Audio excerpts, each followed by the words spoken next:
The voice assistance battle has intensified over the years. Take Siri, for example. It is now able to give more personable and relevant responses. So today we'll be comparing Siri against Google Assistant. So I'll be asking a few questions and we'll see how Siri fares against its competitor, Google Assistant. So the first question is more of a general knowledge question on when was the internet invented. So we will evaluate the accuracy and also the speed at which the response is given.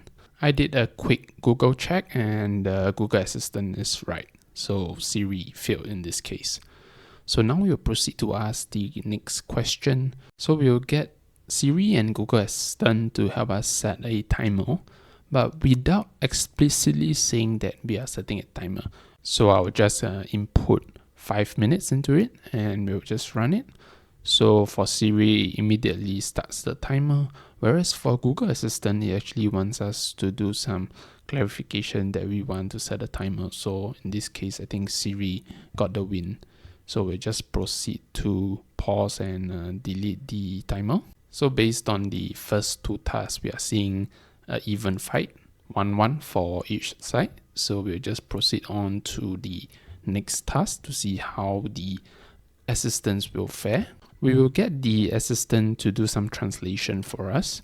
So let's invoke Siri as we used to do so. Tap on the bottom of the screen. So now we'll ask Siri, how do we say hello in Spanish? Of course, the examples that we are giving here is a simple one, just a hello. But in a real life situation, you may have a more complex conversation that needs to be translated. But I would say this would be a good start to kind of understand how Siri and Google Assistant fare against each other when it comes to translating text. So very quickly, we can see that both Google Assistant and Siri is able to come up with the translation off the fly. And I think in real life situations where you are speaking with someone, speed is definitely one of the key factors in getting your message across. So now we will just proceed on to the next question. So we'll check with Siri and Google Assistant what are the latest news in Japan. And later on, I'll also be doing a follow-up question to see how well both assistant is when it comes to understanding previous conversation. So let's just run this prompt. So Google Assistant actually gives us the link to Japan Today, whereas Siri actually gives us the actual news. So Siri actually performed better. So right now we just ask a follow-up question without stating that we are looking for Korean news. So we just put in how about Korea, and it doesn't seem to perform that well. It didn't give us the latest news in Korea. So I think this is something that needs to be worked on. Hopefully we'll see improvement in the coming release of iOS. So now we'll proceed to ask another question. This is more of a task. So we are getting Siri to add an event that we have tomorrow. When it comes to tasks like this, I would prefer the assistant to not ask too many clarification questions, as the back and forth actually makes things more complicated. So I would prefer they just keep it straight to the point. When I give this a task, they will just go ahead and create the event for me. And we'll see how both perform to see if they actually ask any clarifying questions.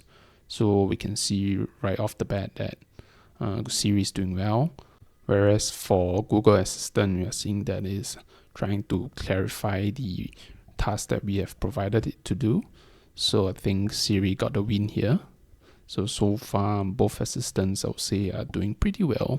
It's just that some of the minor details that needs to be improved on. So moving on, let's try some calculations that we want the assistant to do. We'll just invoke the assistant again.